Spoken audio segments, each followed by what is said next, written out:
वक्रतुंड महाकाय सूर्यकोटि समप्रभ निर्विघ्नं कुरु मे देव सर्वकार्येषु सर्वदा। वक्रतुंड महाकाय सूर्यकोटि समप्रभ निर्विघ्नं कुरु मे देव सर्वकार्येषु सर्वदा। राधे राधे, जय श्री कृष्णा। मैं सीमा सिंह आप सभी को सादर प्रणाम करती हूँ। आज मैं आपको श्री शिव महापुराण का वेदनाथेश्वर वाला महात्म्य सुनाने जा रही हूँ। सूति जी बोले कि हे ऋषियों, जब महाअभिमानी राक्षस रावण ने कैलाश पर्वत पर जाकर शिव जी की आराधना करी, जब पहले शिव जी न प्रसन्न हुए तो उसने उनके लिए कठोर तपस्या आरंभ कर दी। तब श्रीमान पुलस्त्य रावण ने हिमालय के दक्षिण वृक्ष खंडों में जाकर वहां की भूमि में एक गहरा गड्ढा खोदकर उसमें शिवलिंग स्थापित किया और उसके समीप में शिव जी को पधार कर वहां हवन करना आरंभ कर दिया। ग्रीष्म ऋतु में भी अपने पंचा अग्नि ली और वर्षा ऋतु में भूमि शयन किया और शीतकाल में वह जल के मध्य रहकर कठोर तपस्या करने लगा। इस प्रकार उसने तीनों तपस्या करी।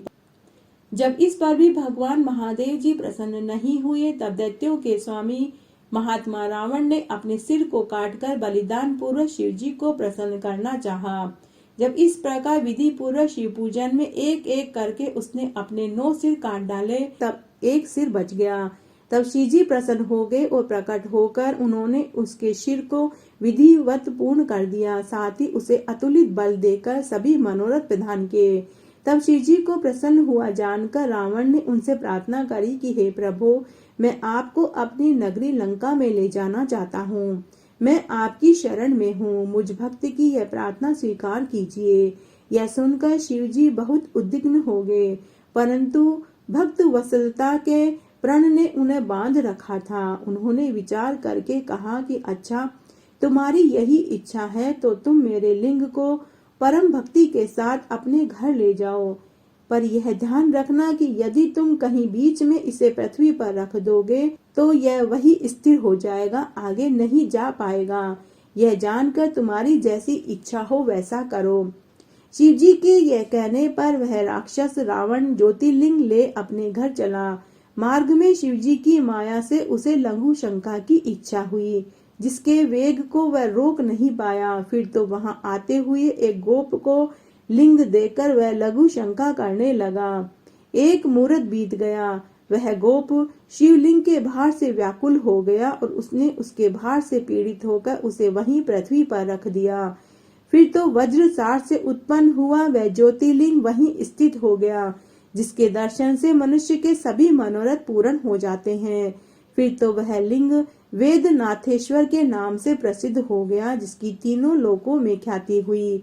वह सत्पुरुषों को मुक्ति देने वाला एक ऐसा दिव्य श्रेष्ठ ज्योतिर्लिंग है, जिसके दर्शन और पूजन से सभी प्रकार के पाप दूर हो जाते हैं और मन वांछित इच्छा की पूर्ति होती है।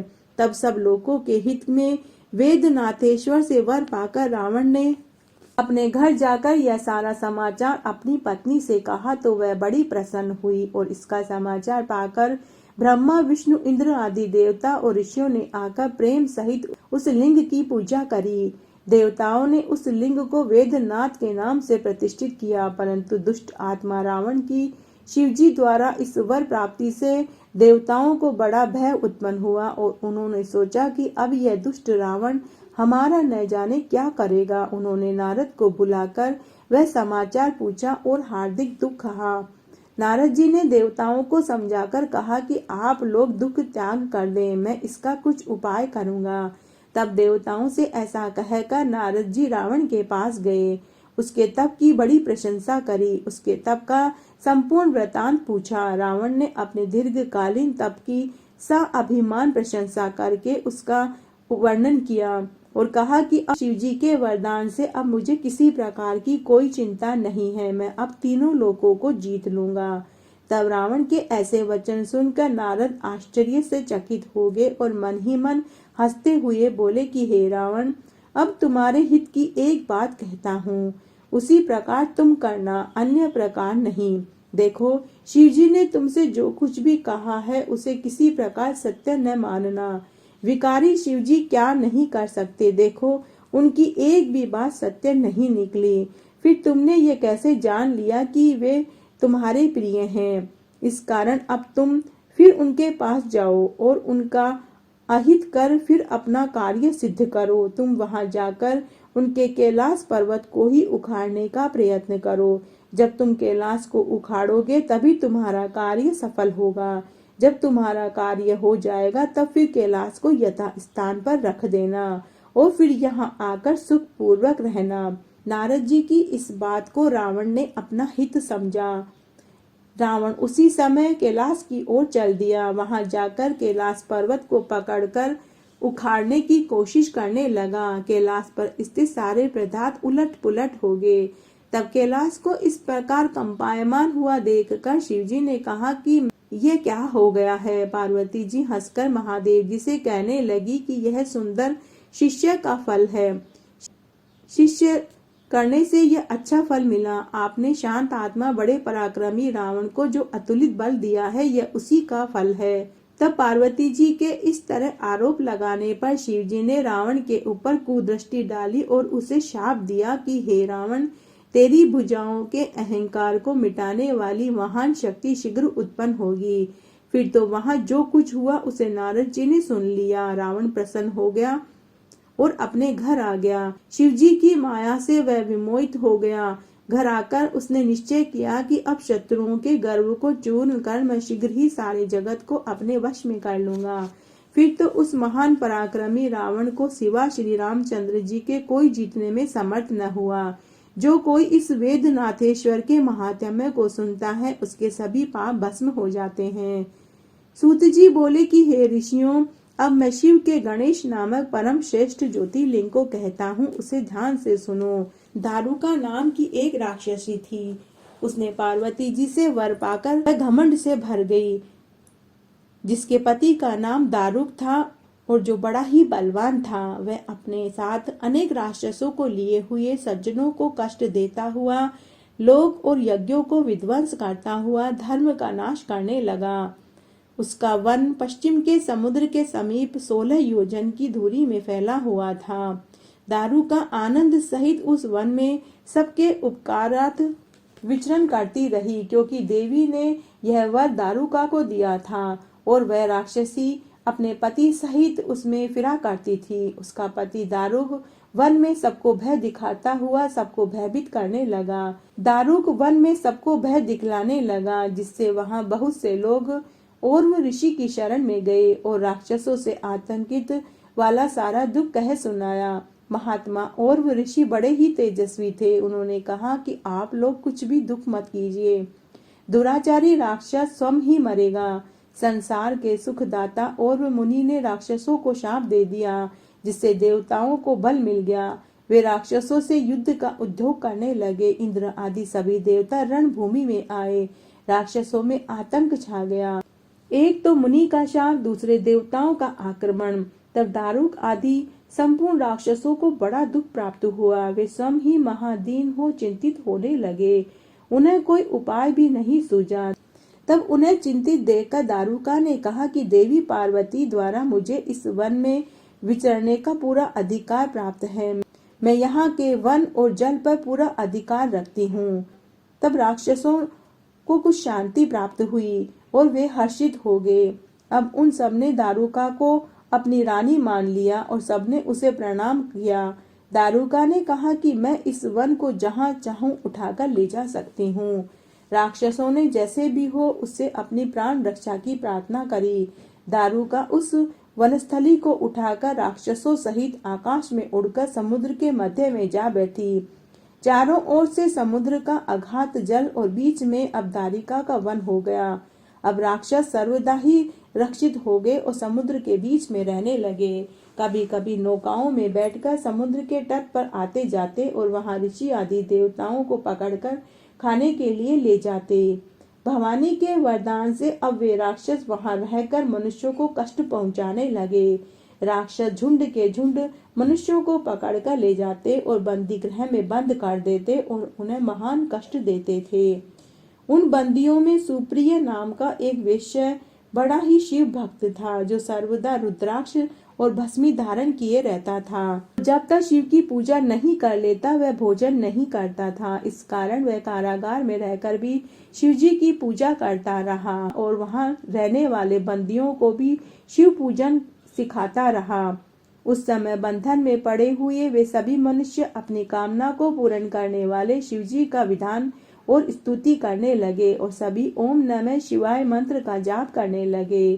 सुप्रिय वेश्य और शिव भक्त पूजा में रहने लगे। फिर तो उनके प्रेम से शिव जी वहां प्रत्यक्ष हो गए और उनकी पूजा विधि को उन्होंने ग्रहण किया और 6 महीने का समय व्यतीत हो गया, कोई विघ्न नहीं पड़ा। फिर तो वहां शिव जी का जो चरित्र हुआ वह मैं आगे कहता हूँ। फिर एक समय उस दारुक राक्षस के किसी सेवक ने उस वेश्या के आगे शिव जी का सुंदर रूप देखा तो दौड़कर वह सब दिव्य चरित्र अपने स्वामी को कह सुनाया। उसे सुनकर दारुक व्याकुल हो शीघ्रता से वहां पहुंचकर उस वेश्या से सारा समाचार पूछने लगा और बोला कि सत्य सत्य बतलाओ, नहीं तो मैं तुम्हें मार डालूंगा। वेश्या ने कहा कि मैं कुछ नहीं जानता। इस पर नाराज होकर दारुक ने बहुत से राक्षसों को भेजकर उसे मारने की आज्ञा दे दी। उसकी आज्ञा पाकर वे राक्षस अस्त्र शस्त्र लेकर उस शिव भक्त को मारने के लिए पहुंचे। तब वेश्या ने शिव जी का स्मरण करने लगा और कीर्तन करने लगा। इस प्रकार उस वेश्या ने शिव जी के अधीन होकर अपनी रक्षा की गुहार लगाई। फिर तो उसकी प्रार्थना को सुनकर शिव जी उस 4 द्वार वाले भवन के एक विवर से शीघ्र ही आविर्भूत हो गए। वेश्य उनकी पूजा करने लगा। उससे प्रसन्न हो सदाशिव ने उसे अपना पाशुपत नामक अस्त्र दिया और स्वयं राक्षसों को मारने लगे। क्षण मात्र में ही उन्होंने राक्षसों को कुटुंब सहित मार डाला और दारुक की सारी सेना विध्वंस हो गई। इस प्रकार सब राक्षसों को मारकर शिवजी ने उस वन को अपना वर देकर ब्राह्मण क्षत्रिय वैश्य शूद्र 4 वर्णों को वहां रहने का अधिकार दे दिया। यह देखकर दारुका नाम वाली राक्षसी ने अपने वंश की रक्षा के लिए देवी पार्वती जी से प्रार्थना करी। पार्वती जी ने इसके लिए शिवजी से विग्रह किया। शिवजी ने कहा कि जैसी तुम्हारी इच्छा हो वैसा करो।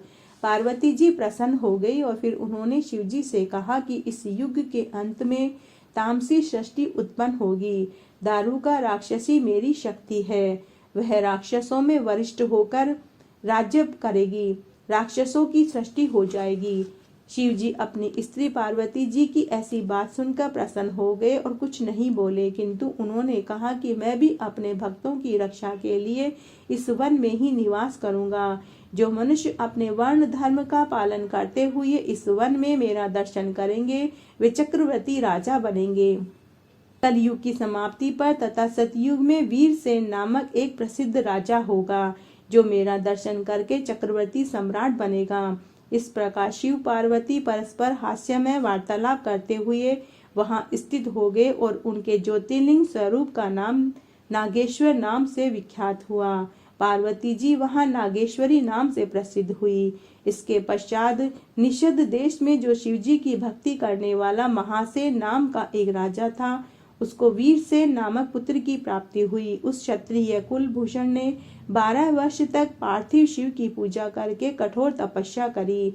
शिवजी ने प्रसन्न होकर उसे पाशुपतास्त्र प्रदान किया। इतने दिनों में तब तक पार्वती जी के दिए हुए वरदान के अनुसार उस वन के वासी मलेच्छ राक्षस भी सदाचारी हो गए और इस प्रकार वहां नागेश्वर ज्योतिर्लिंग की उत्पत्ति हुई, जो त्रिलोक की कामना को पूर्ण करने वाली है। जो मनुष्य नागेश की इस उत्पत्ति की कथा को सुनता है वह समस्त पापों से मुक्त होकर सभी इच्छाओं को प्राप्त होता है। अब हम रामेश्वर ज्योतिर्लिंग का महात्म्य सुनेंगे। सूत जी बोले कि अब आप आगे हमें रामेश्वर ज्योतिर्लिंग का महात्म्य सुनाइए, जिसे कि त्रेता युग में भगवान रामचंद्र जी ने स्थापित किया था। जब रावण उनकी पत्नी जानकी को हर कर ले गया तो वे उन्हें खोजते हुए किष्किंधा नगरी में पहुंचे।